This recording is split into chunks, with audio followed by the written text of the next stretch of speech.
ਲਓ ਸੱਜਣੋ ਤੇ ਮਿੱਤਰੋ, ਫੈਸਲਾਬਾਦ ਦੇ ਵਿੱਚ ਪੁਲਿਸ ਅਹਿਲਕਾਰ ਆਪਣੀ ਡਿਊਟੀ ਸਰ ਅੰਜਾਮ ਦਿੰਦਿਆਂ ਹੋਇਆ ਸ਼ਹੀਦ ਹੋ ਗਿਆ।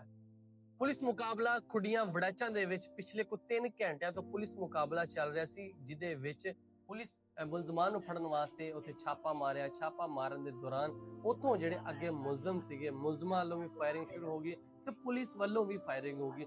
ਫਾਇਰਿੰਗ ਕਾਫੀ ਦੇਰ ਤੱਕ ਚੱਲਦੀ ਰਹੀ ਜਦੋਂ ਬਾਅਦ ਚੋਂ ਪਤਾ ਚੱਲਿਆ ਤਕਰੀਬਨ ਕੋਈ 3 ਤੋਂ 4 ਘੰਟੇ ਤੱਕ ਫਾਇਰਿੰਗ ਹੁੰਦੀ ਰਹੀ।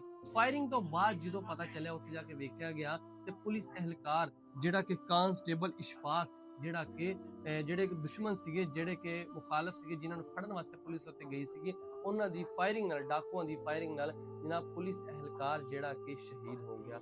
ਸ਼ਹੀਦ ਅਹਿਲਕਾਰ ਜਿਹੜਾ ਕਿ ਥਾਣਾ ਸਦਰ ਦੇ ਇਲਾਕੇ ਦੇ ਵਿੱਚ ਤਾਇਨਾਤ ਸੀਗਾ ਔਰ ਇਹ ਸ਼ਹੀਦ ਆਪਣੀ ਡਿਊਟੀ ਸਰ ਅੰਜਾਮ ਦਿੰਦਿਆਂ ਸ਼ਹੀਦ ਹੋਇਆ ਵਾ ਔਰ ਉਹਨਾਂ ਡਾਕੂਆਂ ਨੂੰ ਵੀ ਨੱਥ ਪਾ ਦਿੱਤੀ ਗਈ ਹੈ। ਪੁਲਿਸ ਦੀਆਂ ਵੱਡੀ ਨਫਰੀ ਉੱਥੇ ਪਹੁੰਚ ਗਈ ਹੈ।